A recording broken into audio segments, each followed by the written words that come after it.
ప్రభుత్వం నుంచి వచ్చే ఎలాంటి లింక్స్ని క్లిక్ చేయ. విశాఖలో జరగబోయే యోగాంధ్ర కార్యక్రమానికి ఏర్పాట్లు ముమ్మరంగా జరుగుతున్నాయి. టీడీపీ నేత దేవినేని ఉమా బీచ్లో జరుగుతున్న ఏర్పాట్లను పరిశీలించారు. ప్రధాని Modi, CM Chandrababu, deputy CM Pawan కళ్యాణ్తో పాటు 175 దేశాల నుంచి ప్రతినిధులు హాజరవుతారని దేవినేని ఉమా తెలిపారు. ఈ యోగా కార్యక్రమం ప్రపంచ రికార్డుల్లో నమోదు కానుందని తెలిపారు. విశాఖ నుంచి భీమిలి వరకు 29.8 కిలోమీటర్ల పొడవున కార్యక్రమం నిర్వహిస్తామని తెలిపారు. ఒక్క బీచ్ రోడ్లోనే 3.26 లక్షల మంది పాల్గొంటారని చెప్పారు. యోగా కార్యక్రమానికి వచ్చే వాళ్ళకి ఎటువంటి ఇబ్బంది లేకుండా చాలా పెద్ద ఎత్తున నవ్వుతో నా భవిష్యత్తు అనే విధంగా, ఎందుకంటే గతంలో సూరత్లో జరిగింది, మరి 150,000 మందికే చాలా పెద్ద ఎత్తున పేరు వచ్చింది.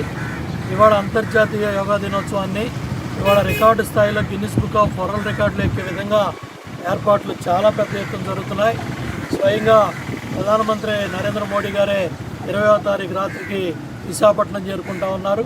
అలాగే ముఖ్యమంత్రి చంద్రబాబు నాయుడు గారు కూడా 20వ తారీఖే మరి విశాఖపట్నం చేరుకుంటా ఉన్నారు. విశాఖపట్నం నగరంలో ప్రజలు చాలా పెద్ద ఎత్తున తరలిస్తూ ఉన్నారు. యోగా దినోత్సవానికి ఏర్పాట్లు చాలా పెద్ద ఎత్తున జరుగుతూ ఉన్నాయి.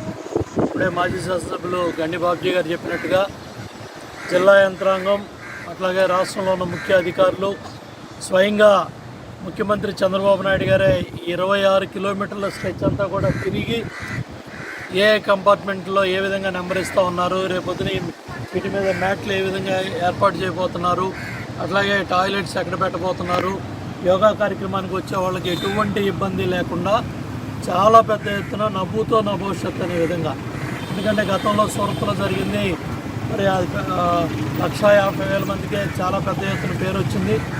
ఇవాళ అంతర్జాతీయ యోగా దినోత్సవాన్ని ఇవాళ రికార్డు స్థాయిలో గిన్నిస్ బుక్ ఆఫ్ వరల్డ్ రికార్డులు ఎక్కే విధంగా ఏర్పాట్లు చాలా పెద్ద ఎత్తున జరుగుతున్నాయి.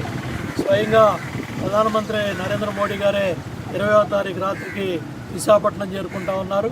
అలాగే ముఖ్యమంత్రి చంద్రబాబు నాయుడు గారు కూడా 20వ తారీఖే మరి విశాఖపట్నం చేరుకుంటా ఉన్నారు. విశాఖపట్నం నగరంలో ప్రజలు చాలా పెద్ద ఎత్తున తరలిస్తూ ఉన్నారు.